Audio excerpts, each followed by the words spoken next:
जी हमारे चंबा जिले से मंत्री थे, बहुत ही सभ्य व्यक्ति थे। 4 बार वो इस विधानसभा में, अब उस चुनाव क्षेत्र का नाम चुरा है, उस वक्त राजनगर हुआ करता था। राजनगर चुनाव क्षेत्र से वो विधायक थे। आदरणीय प्रेम कुमार धूमल जी के कैबिनेट में राज्य मंत्री थे, आयुर्वेदा के राज्य मंत्री थे, और कई सारे इंस्टीट्यूशन हमारे चुनाव क्षेत्र में भी, जबकि हम ऑपोजिशन में थे, हम रूलिंग में नहीं थे। हमने उनसे भिलाई माता मंदिर के लिए एक आयुर्वेदिक डिस्पेंसरी मांगी, वो उन्होंने दी। आज भी वो डिस्पेंसरी जो है लोग याद करते हैं कि ये बाबू मोहन लाल दे गए, और बाबू मोहन लाल उनको इसलिए कहा जाता था क्योंकि आपको मालूम है कि वो स्वास्थ्य विभाग में कर्मचारी थे। उन्होंने स्वास्थ्य विभाग से वॉलंटरी रिटायरमेंट ली और वो जनसंघ के साथ शुरू से जुड़े रहे। और चंबा जिले के 2 बहुत प्रसिद्ध, दोनों हमारे बीच आज नहीं रहे, नाम अगर थे जनसंघ के समय से तो किशोरी लाल और मोहन लाल। चंबा जिले का जनसंघ के साथ जुड़े हुए ये दोनों मंत्री थे और दोनों बहुत आपकी पार्टी के वरिष्ठ नेता थे, बहुत अच्छे थे दोनों।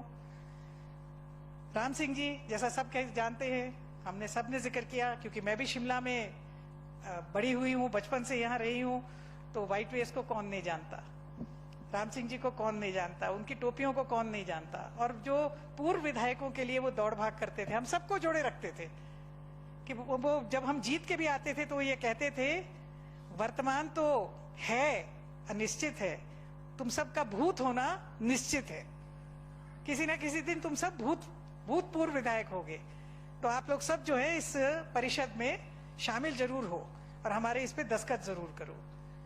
उनके बेटे नरेश, नीलू जिसको कहते हैं प्यार से, उनके साथ मेरे बड़े घनिष्ठ संबंध हैं। हमारे समय में तो वो विधायक नहीं रहे, 1972 में वो विधायक थे, मगर लगातार वो विधानसभा में आते थे, कोई भी फंक्शन होता था। परसों डॉक्टर परमार की जयंती है, डॉक्टर परमार की जयंती पे वो जरूर आते थे। एक्स एमएलए को भी आप लोग आमंत्रित करते हैं, वो जरूर आते थे।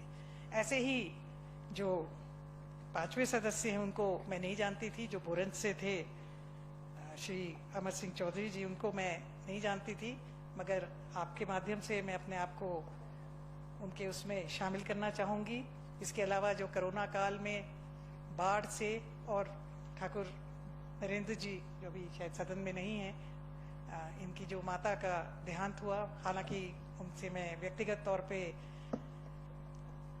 अपना संवेदना जो है वो जाहिर कर चुकी हूं, उनसे मेरी चर्चा हो गई थी, मगर उसमें भी शामिल करती हूँ। और अध्यक्ष महोदय, इस बीच कुछ हमारे मिलिट्री और पैरामिलिट्री के लोग भी जो हैं उनकी भी जाने गई हैं, तो मैं समझती हूँ कि इस शोकोद्गार में मुख्यमंत्री जी उनका भी हम जिक्र कर लें तो सही रहेगा।